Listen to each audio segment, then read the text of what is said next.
Right now, Trump's peace plan on the Ukrainian crisis, consisting of 28 points, is being very actively discussed all over the world.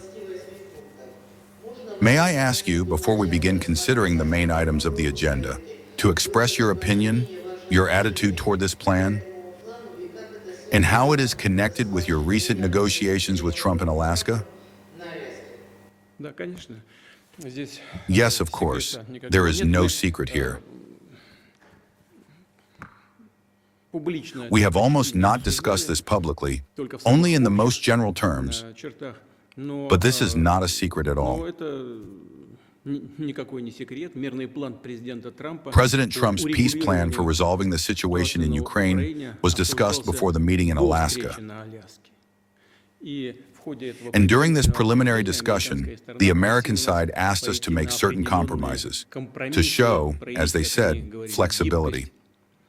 The main meaning of the meeting in Alaska, the main goal of the meeting in Alaska, consisted in the fact that during the negotiations in Anchorage, we confirmed that, despite certain difficult questions, difficulties, for our part, we nevertheless agree with these proposals and are ready to demonstrate the flexibility proposed to us.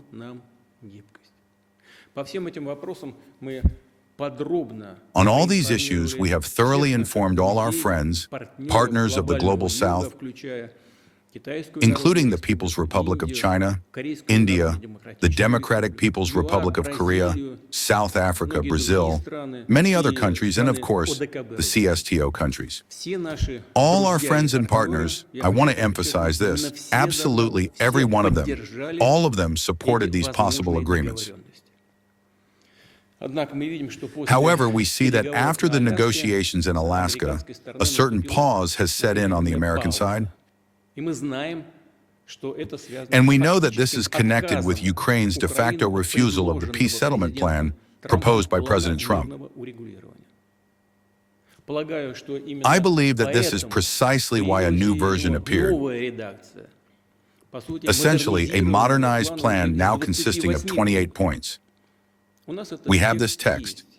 We received it through the existing channels of interaction with the American administration. I believe that it also can be laid as the basis of a final peace settlement. But this text is not being discussed with us in concrete terms. And I can assume why. The reason, I believe, is the same. The U.S. administration has still not succeeded in securing the consent of the Ukrainian side. Ukraine is against it. Apparently, Ukraine and its European allies are still living in illusions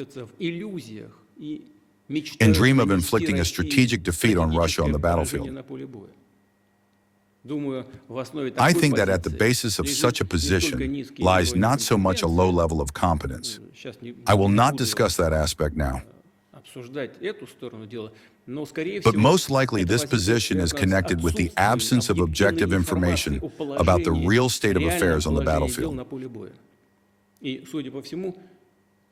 And, judging by everything, neither in Ukraine nor in Europe do they understand what this may lead to in the end. Just one, the freshest example, Kupyansk. Very recently, as we remember, on the 4th, I believe, of November, that is, 2 weeks ago, in Kiev, they publicly stated that there were no more than 60 Russian servicemen in the city, and that in the next few days, as was said, this city would be completely de-blocked by Ukrainian troops. But I want to inform you that already at that moment, on November 4th, the city of Kupyansk was practically entirely and completely in the hands of the Russian armed forces. Our guys, as they say, were only finishing up. We're only clearing separate blocks and streets. The fate of the city at that moment had already been finally decided. What does this say? Either the Kiev leaders do not have objective information about the state of affairs at the front, or, having it, they simply are not capable, are not able to assess it objectively. If Kiev does not want to discuss President Trump's proposals and refuses to do so, then both they and the European warmongers must understand that the events that occurred in Kupyansk will inevitably be repeated in other key sectors of the front. Maybe not as quickly as we would like, but inevitably this will be repeated.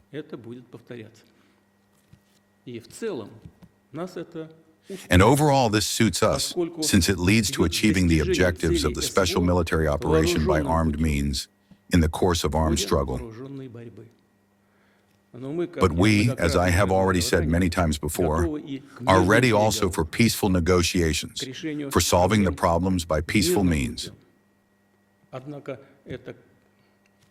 However, this, of course, requires a substantive discussion of all the details of the proposed plan.